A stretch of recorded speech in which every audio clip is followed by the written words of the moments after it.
Good afternoon, ladies and gentlemen, and welcome to another exciting Propagandacast with me, your host, ImperialDane, defender of the fatherland, hero of the Reich, master of propaganda, here to deliver unto you another wonderful Propagandacast. Today, a 1 vs 1 on St Mere Dumont. Yes, indeed, we will be going back to St Mere Dumont with something a bit more experienced than novice players. Yes, indeed, we shall be seeing fighting on this map, including Piwawsky, I have no idea how to pronounce that.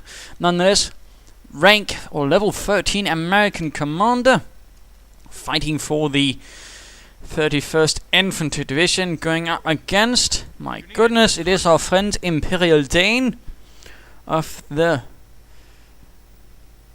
I don't know, let's say 17th SS Panzergrenadier Division von Berlichingen. Yes, indeed, for some reason I had actually something else in mind and changed it. Wonders how that works, eh? But nonetheless, we of course will be finding in St Mere Dumont. Quite dense urban map. This is pretty much the hotspot du jour for any fighting, pretty much. Of course, it is a rather bit of a cluster up of sort of bottlenecks connecting. Then again, though the clever player can usually try to flank around with a bit of determination, it can in fact work, although it might also require a bit of armor to break through all of these nice big walls. But that's a brief introduction right there. And let us get right down to it. This was quite a match. At least I thought I had been fighting against Piwawsky the day before he was playing against the British. I lost. And thus I was eager for revenge. To avenge all my soldiers who had fallen. And yes, and then again, though I sort of forgot our W. Obviously. There we go, a bit of nice friendly banter. Barracks going up, Wehrmacht quarters going up, the sort of usual start. The 17th SS von Berlichingen, composed of ethnic Germans or Volksdeutsch, which basically means any sort of people that were considered German besides the borders of Germany. I believe in this case it was actually Romanians of that sort thrown into the 17th SS, was freshly composed around 1943, although it didn't get all of its troops by that time of Normandy. In fact, some of them only arrived days before, meaning in terms of quality it was actually quite a mixed bag, with some parts of it not really cooperating, which also led to some problems. Continuing there with the banter, and well, it didn't even get what it was supposed to really have in terms of equipment. It was supposed to have a Panzer battalion, it got Stuks, it was supposed to have Panzerjäger force, it got mortar threes, sort of bits like that. Still, it did fight alright, but it was certainly not exactly like, say, the 1st, 2nd, or for example the 12th Panzer Divisions. Those are some rather tough chaps, which were also more properly equipped, although I do believe the 12th actually didn't have any Sturmgeschütz. Volksgrenadiers arriving towards the center, Riflemen moving about there as well, securing what they can. Of course, Riflemen are quite fast in securing territory. One of the fastest units that can do that. Volksgrenadiers about regular. Grenadiers and officers are some of the other few units, and in fact can seize territories as fast.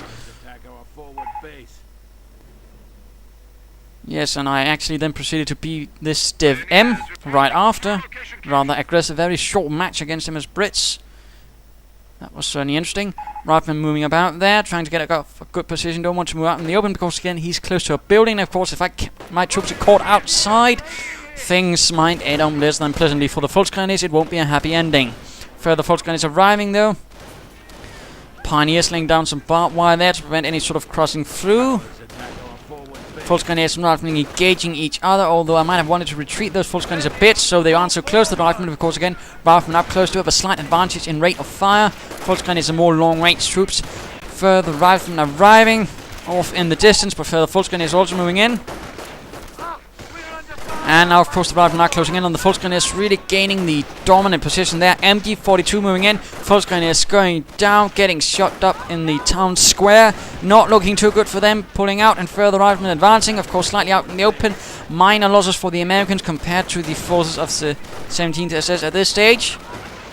Leaving behind only one team, and of course the Riflemen are advancing with all eager and speed. Of course, a slight trick I always do here is in fact wire off this spot, so they can't quite as easily get into this area, and of course we'll have to move through these areas, which of course I tend to also wire off, so it actually, depending on which side I'm from, of course, it's actually my square, and I of course can sort of dictate how you move through it. One Rifleman team forced away, Pioneers and Engineers fighting here in the west. Volksgrenadiers moving in, Not entirely sure why. Oh yes, I'd ordered them to actually focus down one team, and then sort of things went wrong, as that can happen. One Volksgrenadier goes down. MG42 setting up, and Riflemen are on the way out. Engineers breaking through here, and Pioneers ready. Perhaps some further Volksgrenadiers on the way, or just the first one's getting reinforced. There we go.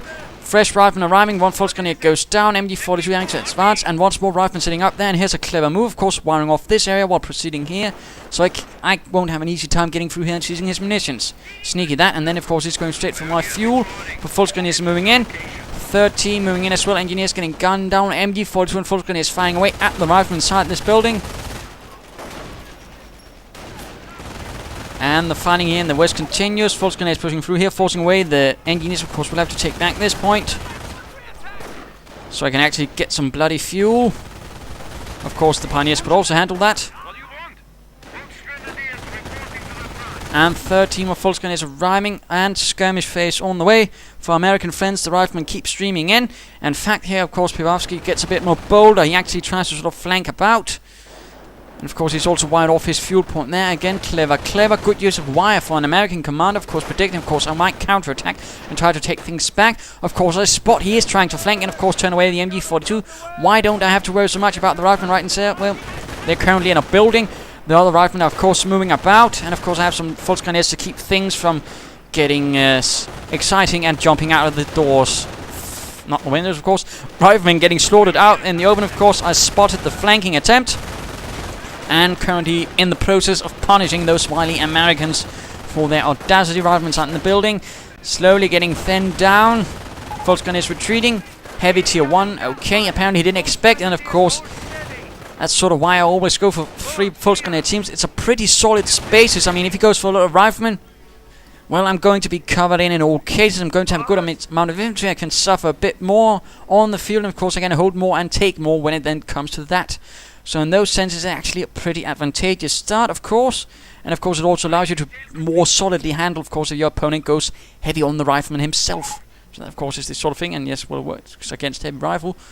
As I'm sort of busy now getting all the things sort of taken care of. A bit of barbed wire there to sort of obstruct his movement. Some barbed wire there, and of course, I don't have Pioneers to move in there. Mines laid down there, so if you feel sort of confident to move through there, boom. And Pioneers cutting the wire here.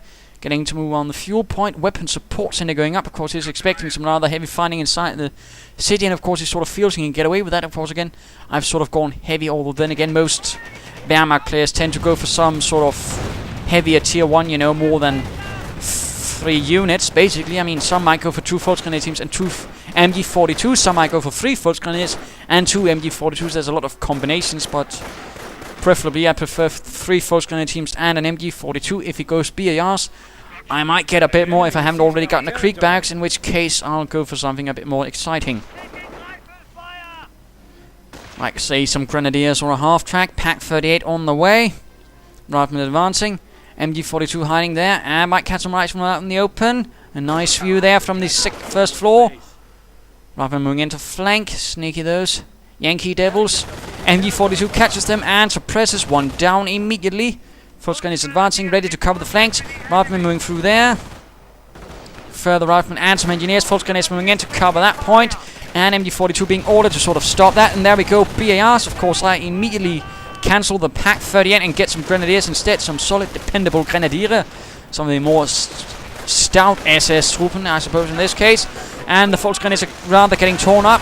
MG42 hiding inside there, getting shot up on all sides. And sadly, there's not much of an escape, of course. I probably could have retreated there, but I sort of forgotten and I didn't have time to sort of switch over. Was there a door on the other side, Dane? Well, I don't know. Tough luck. Volksgrenadiers still arriving to assist the situation. Riflemen right outside. Not the best position. One team forced away. Grenadiers arriving. Things are a bit heating up. And of course, currently the Americans does hold most of the territory. MG42 lost. Volksgrenadiers pushes onward for the fatherland. Some taking rather astutely heavy losses, not looking too good, but the Riflemen there out in the open, getting flanked. Volksgrenadiers moving in. Veterans 1. Volksgrenadiers in heavy cover, of course, having flanked the position, thus ensuring they do not have cover. And that's mostly, in fact, what flanking is about. Not of just charging in from some angle, but in fact just sort of carefully maneuvering in so you have cover, your opponent doesn't. Or in fact, just ensuring your opponent at least doesn't have cover. And of course, as the Wehrmacht, you can create your cover. Engineers with flamethrowers, but now the Grenadiers are there. Grenade right into the path of the Engineers. not much there though. But quite a bit of firepower. Volksgrenadiers taking actual fire, besides the rifle fire.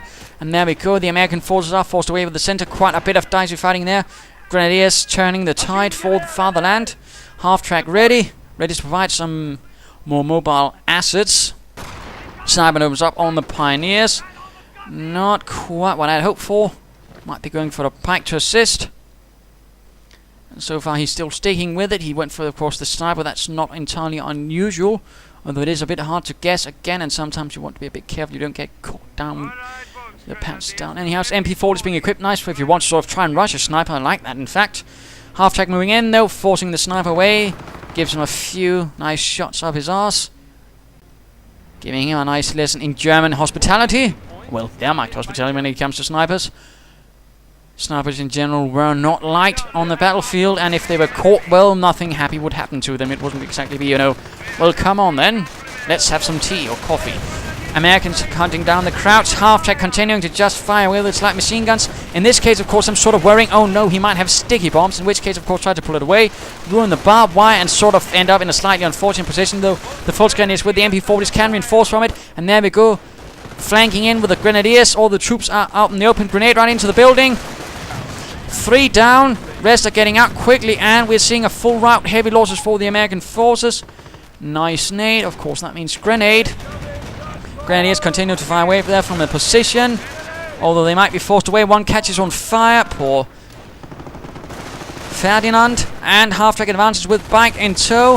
Half-track moves in, suppresses, and there we go. Sticky bomb, but the bike continues. What is it on the hunt for? Snipers, yes indeed. But at the same time, it doesn't want to get into close. Riflemen on the run, getting shot up a bit. And of course, again, that's why I use Pioneers to man my half-tracks. I can quickly jump out in a safe situation, of course, repair. For some reason, I'm not entirely sure why both Volksgrenadier teams popped into that building. Things happen. Volksgrenadiers on the way. Grenadiers getting reinforced. Probably a Pack 38 coming in soon. Piwawsky a bit low on manpower. Certainly could use, perhaps, I don't know, a medic station. Then again, he only has 3 rifleman teams. He's going for this sort of a bolder approach. And of course, he wanted to quickly get a weapon support and sort of thus save up manpower for that. German troops hiding around there might want to put them to work, you know, barbed wire, seizing points, not standing out in the middle of a bloody road. Dane, come on, mate, please. There we go, moving about a bit, and the Americans are on the move. Triage center going up to heal all the glorious American troops, I suppose. And some arcs falling apart. Pack 38 advancing.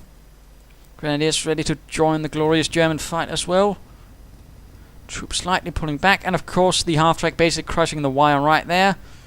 Not a bad move. And another American offensive surges in. Lots of riflemen, some engineers, a sniper, and apparently he's in fact pooling all of his resources together for that. He has gone infantry. He does have the how to shoot ready. MP40 equipped Volksgrenadiers in the east with rifles. Half-track joining in as well. And some Volksgrenadiers in the east as well. Riflemen, in fact, pushing through with lots of success. Though the half-track is doing its best as well. Bike joining in, Grenadiers. Sniper owns up, and an assault goes in from the MP40 equipped Volksgrenadiers. Lots of grenades right there, stunning and damaging, making, of course, them a much easier target for the half-track with its light machine gun, causing quite some losses right there. Riflemen going down. Of course, Volksgrenadiers as well, but at the same time, it's an open spot. The sniper could be hunted down right there. And a successful breakthrough in the west. Volksgrenadier team slaughtered in cold blood, but now they're forced to retreat for all of that. Riflemen getting shot up. And a BAR has been left behind for the Wehrmacht to secure. But that was slightly unfortunate for me. Lost a Volksgrenadier team, while he is certainly bleeding, though he hasn't actually lost an entire team. Piwawsky seems a bit depressed, though he apparently thinks I'm apparently having a party, you know. Wehrmacht party, we're having fun in the sun. Or apparently something else. Of course, he's quite missing the fact that I'm bleeding quite terribly as well. Of course, forced to really push everything to the front and quickly scratch together something just in case. Because, again, I just lost a Volksgrenadier team. That's not usually the best thing. Of course, grenades ad libitum as the assault ability certainly helps a bit. And, of course, it also signifies I've gone Blitzkrieg. Yes, indeed, Blitzkrieg. The choice of heroes of the fatherland. Alongside terror. And mining about this point as well, sort of in case he sort of might be thinking, I'll jump into that house again, fire down onto his positions. Oh, I'm so sneaky. In which case, of course, he finds there's a mine waiting for him, and I reveal I'm sneakier. Points being taken here, but Riflemen are flanking through there about bloody time, you know, instead of just charging up through that same alley. Mortar knocks out the bike. Pioneers get back into the half-track. Volksgrenadiers are going to get a nasty surprise. There we go. And one goes down. Might not do so well for the rest. In fact, they retreat. Grenadiers, further Grenadiers arriving, firing away here. Pioneers trying to seize that fuel point again, but no luck. Americans seizing it back as many points as they can, in fact. And moving up here, heading a mine, pinned down. Half-track perhaps might want to react to that. And laying down some mines there, sort of getting ready to retake all that. And of course, quickly prepare for a counter-attack, of course, with mines. Riflemen coming under fire. The half-track advances, firing away with its light machine gun. And the engineers hiding inside there, ready to burn. But of course, blind angle right there, and a grenade. Killing one engineer, forcing the rest to retreat. Riflemen firing away. Veterancy 2, that's actually quite nice. No supply yard up as of yet, though. Sniper once more advances. Mortar also firing away for the fun of it. Half-track sticky bomb, but in this case, no damage to the engine. And the Riflemen are forced away. 10 kills for this half-track, in fact. That's actually pretty nice. And I do believe a mortar is advancing. There we go. Mine goes off. In fact, that might actually kill one of his Riflemen teams. Yes, indeed. Hooray. Western part is falling apart a bit, but mortars are firing away now.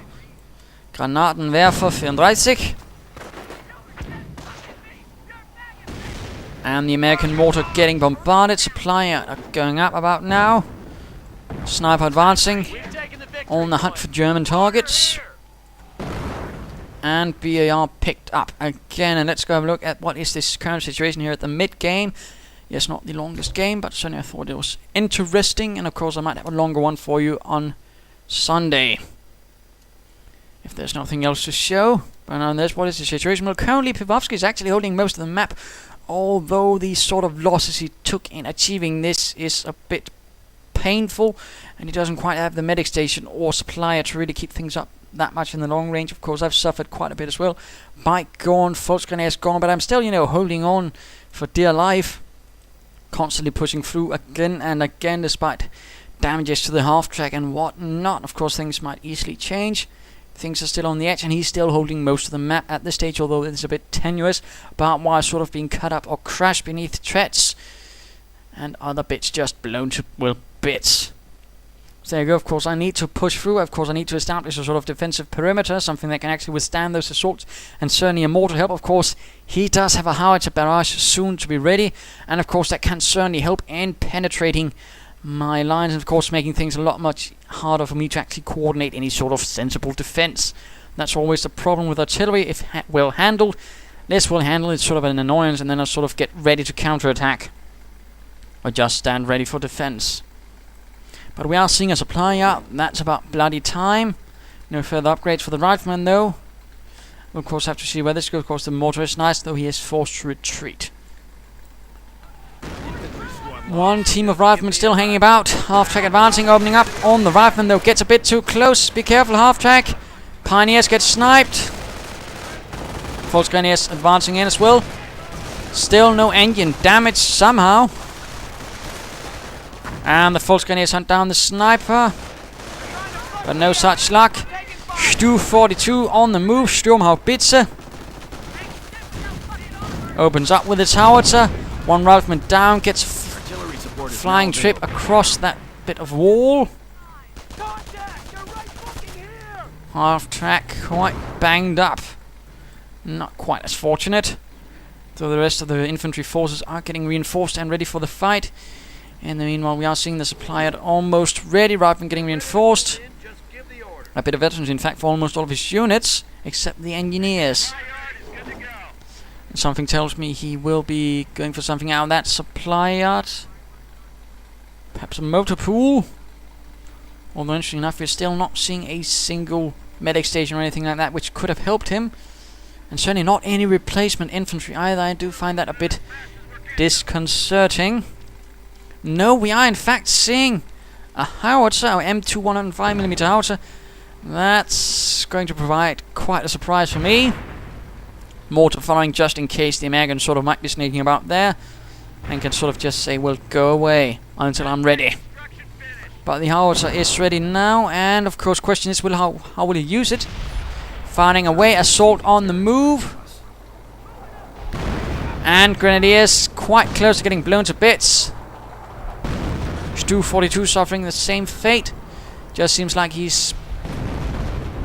Well, there went my Pack 38. He probably didn't know it actually existed, but there you go. Enemy unit down. And my Volksgrenadiers were killed. That's less fortunate.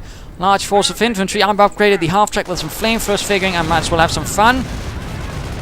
And of course, it immediately begins burning the Americans. One down. Another down, in fact, just burning away, having a bit of fun. Although getting covered in sticky bombs, and it doesn't seem to really be able to get any further kills. Sadly, only 2 kills. That was a bit of waste considering the MGs. That is a bit of a problem with the flamethrower vehicles. They can be a bit pretty inaccurate, which is a bit sad, but American forces are in a complete rout now. Of course, this 242 providing a nasty surprise alongside those Grenadier. Sniper hanging about here in the west. Veterancy 1 already from just 1 barrage. That's certainly quite nice and dandy. And certainly was a good shot. I mean, a Pack 38 and a Volksgrenadier team. Oh dear, those poor bastards. They didn't deserve it. But looks like we might see some Rangers joining in the fight here. Taking one of our points. For the 31st. Grenadiers immediately seizing territory. Half-track being scavenged for munitions to sort of replace what was lost, being upgrading it. And I do believe we will be seeing another barrage. And there we go. Probably at the Grenadiers. And thankfully the house absorbs it, giving the Grenadiers time to get the bloody hell out of there. Seizing the western munitions, and we are now seeing a motor pool going up. There's still no replacement infantry for that team lost. That is in fact meaning he's operating on very little infantry. Only 2 teams. That's certainly not entirely good for him when he's got so... All those riflemen now are Sturm Armory on the way. Whatever could I be getting? Sniper hanging back. Stu 42 awaiting any sort of direct approaches. Nice shot there. Volksgrenadier sniped. Stu 42 keeps at distance so it doesn't get sticky bombed. Assault grenades going in. Catching some of the riflemen out there. Stunning them. Stu 42 blasts away. Engineers advancing as well. The Stu 42 still remains though. And the eastern munitions point right there has been secured by the glorious forces of the Wehrmacht. Grenadier sniped again. Nasty little bastard. Engineers running away, just having rendered this point neutral, it seems like. And we are seeing an anti-tank gun coming out of that motor pool. However, shall that work? Riflemen securing that point. Sniper still moving about. Pioneer sniped. Oh dear, oh dear. 57 crew, ready for orders. And there we go, the 57mm anti-tank gun ready to put a stop to that Stu 42. Although Rangers, I suppose, in these close quarters, again, urban maps are sort of nice for sort of things like Panzergrenadiers and bazookas. Since, of course, those are closer more accurate at closer ranges. Of course, it's a lot harder for vehicles to sort of deal with infantry. They can sort of weave around the buildings and, of course, use those sort of blocking lines right there. But no, he's using an anti-tank gun. However, shall that work? The building right there is collapsed. It couldn't take the punishment. And more artillery. Right there. Grenadiers getting hit. Quite unfortunate.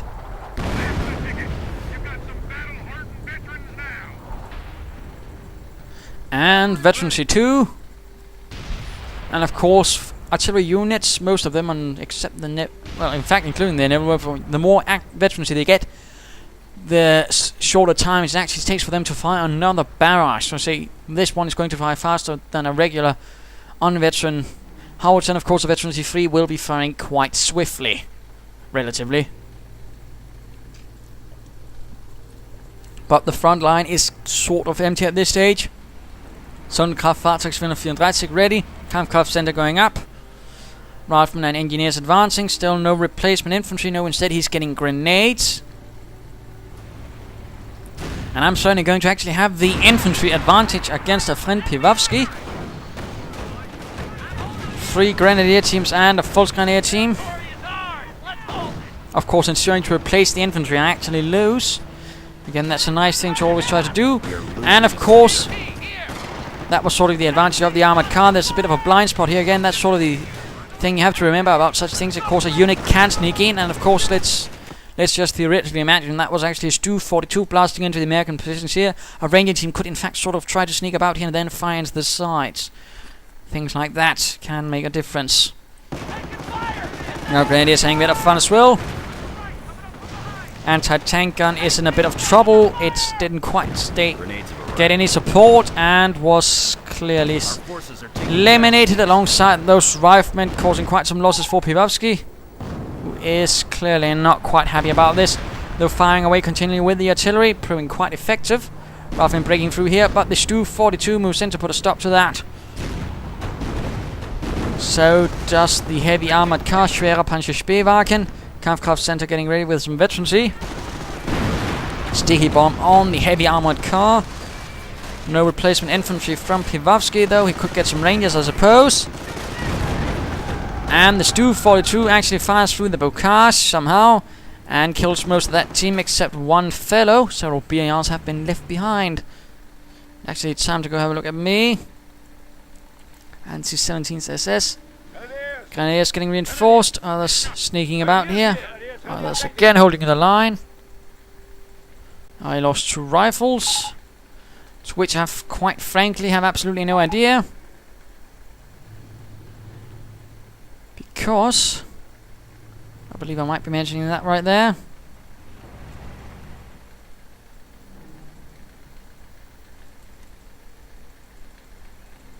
Or perhaps not. But certainly I am going to give a retort on that area, which goes alongside more or less the lines of, well, I'm not keeping count of the dead ones, I'm keeping count of the ones that are still alive and needs killing. Sniper on the move, Pioneer slightly exposed. Quickly getting out of there. And Rifleman once more pushing through in the center. Only one team left.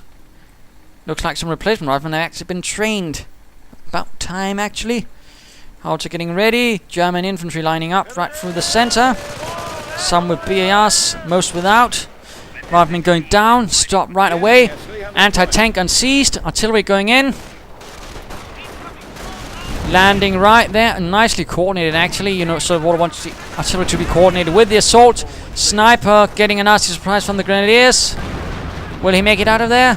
Nope. Shot in the back. And yes, Mr. Piwawsky is less than pleased about this state of affairs. Stu 42 fully repaired. And the Americans, of course, have to be careful not to run into their own artillery. Of course, that's something you really don't want to. Generally considered a very bad idea. And Rangers have arrived. No submachine guns though, but assault is quickly launched to counter those Rangers. Killing one right away. And some Stu 42 fire. Mortar rounds join in for a bit of effect too. Riflemen hit a mine. And again, that's sort of the difference a mine can make. And once more, the anti-tank gun was a bit too far away. He probably ought to have retreated when he actually didn't have much left there. Instead, the Grenadiers will be finishing that off. And the mortar is surprisingly enough still alive. And the Grenadiers are quick to retreat after this mess. And we are seeing supply yard upgrade number 1. And we hear the howling of the Nebelwerfers from this nice point here. Of course, sort of figuring he might be going for that anti-tank gun. Well, why not bombard it? Doesn't actually do much.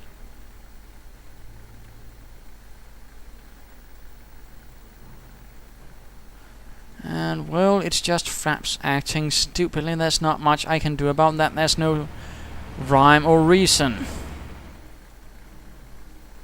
That's a bit of the problem. But Rangers now upgraded with submachine guns. Are there any additional ones? Nope. Those would be his only Rangers, it seems then. Advancing a bit unsupported with the artillery fire, though. That could be the ticket. Instead, no, his Rangers are right out in the middle. Heavy armor car getting hit. Stu 42 blasting away. Grenade dropped on the Rangers, forcing them away. Grenadiers forced away from the American grenade. And the artillery fires. Rangers, riflemen advancing. Veteran 22. Grenadiers forced away, not quite wanting to stand up there without cover. Pioneers also taking losses, but the Stu 42 fires a magnificent shot, killing several in one hit.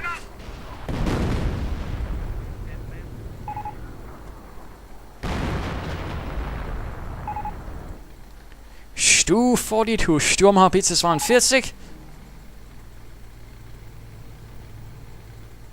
They must have raided the Hilfsschule to find your revolt squad here. And now the Tiger gets ready.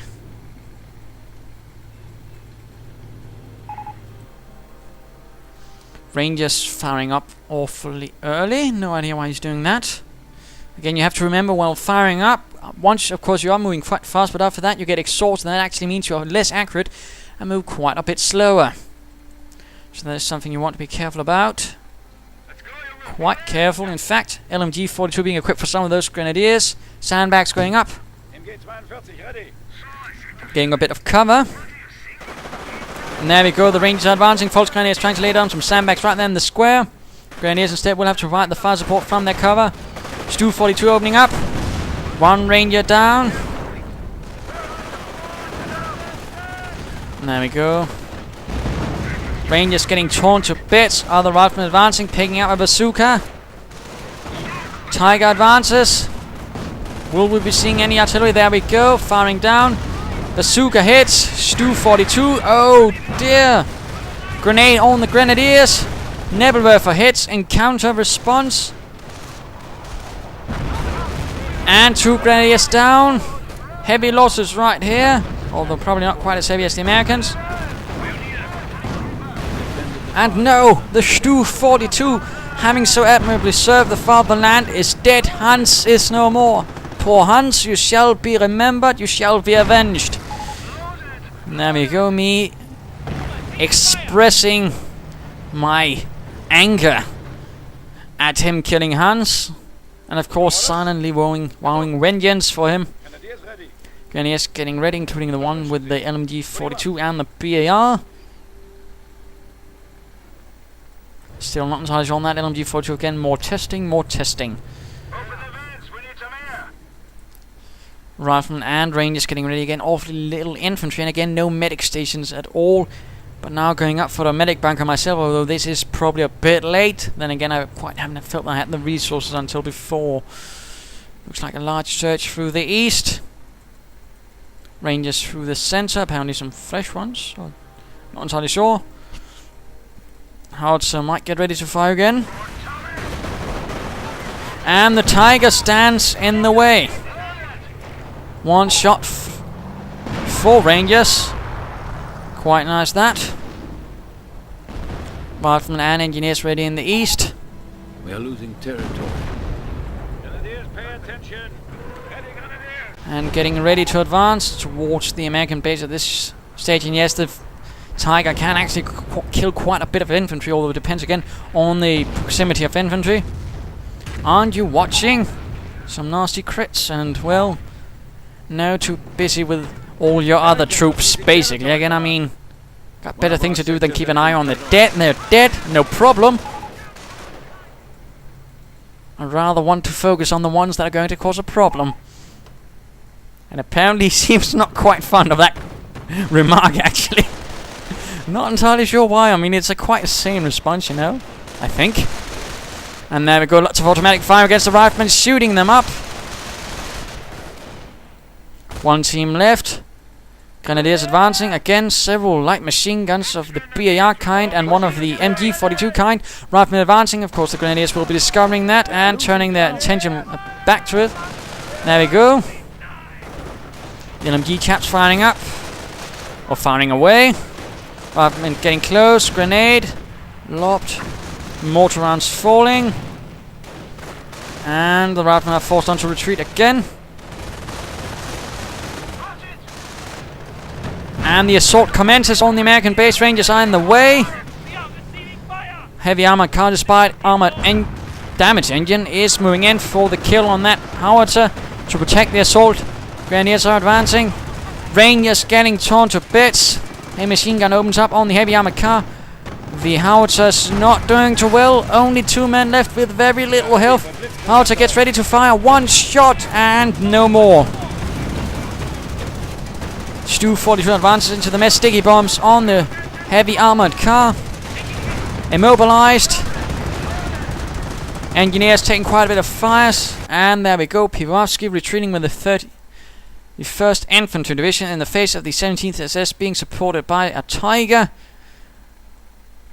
The firepower being amassed against him was too much. So there we go. A decent length match on St Mere Dumont.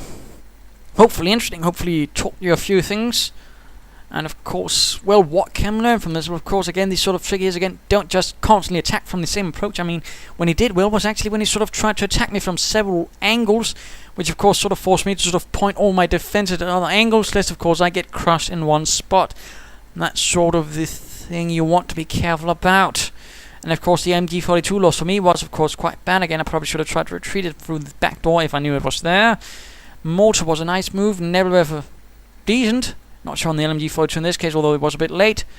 Stu 42 fought bravely. I'm not entirely sure on the flamethrower upgrade for the half-track. Can do well sometimes, other times not so well. But the half-track in general, quite effective. Again, you saw there, 10 kills.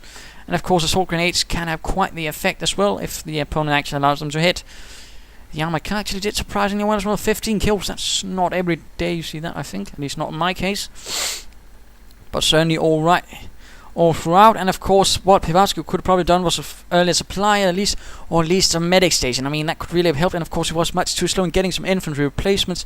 And as the Americans, I mean, the general minimum should always be 3 for the Wehrmacht. You can go with 2, but it's not what I'd recommend. I mean, again, the 3 ought to be the general minimum of infantry on all sides. And of course, afterwards, you can go for more or less depending on it. Of course, 4 is quite nice to have. And of course, I actually stuck to about 4 infantry units and did quite well. And was in fact able to outgun Mr. Piwawsky several times quite nicely, despite not really for some time having the exact number in automatic weapons. Of course, the howitzer was nice, but he probably could have coordinated a bit better with his attack. So there you go. Hope you enjoyed it. If you did, why not subscribe or tell a friend? And if you didn't, well, why not send in a replay of your own? This is ImperialDane saying cheers.